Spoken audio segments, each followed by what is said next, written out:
ناصر صدر.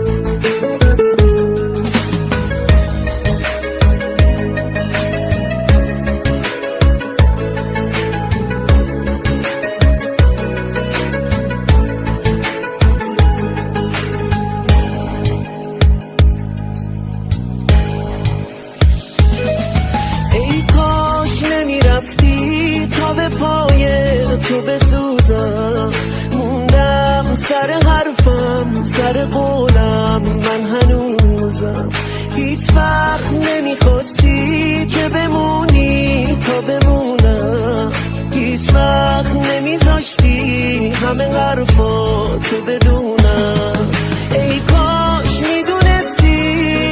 از وقتی که رفتی من کسی ندارم ای کاش نمیرفتی ای کاش نمیرفتی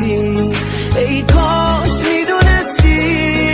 از وقتی که رفتی من کسی ندارم ای کاش نمیرفتی ای کاش نمیرفتی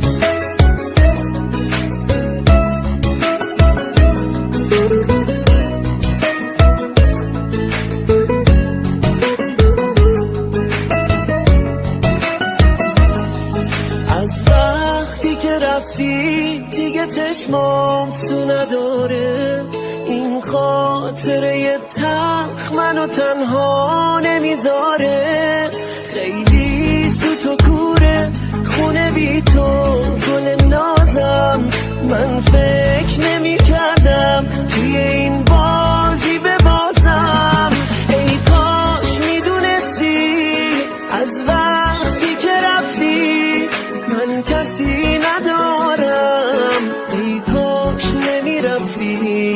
ای کاش نمیرفتی ای کاش میدونستی از وقتی که رفتی من کسی ندارم ای کاش نمیرفتی ای کاش نمیرفتی ای کاش نمیرفتی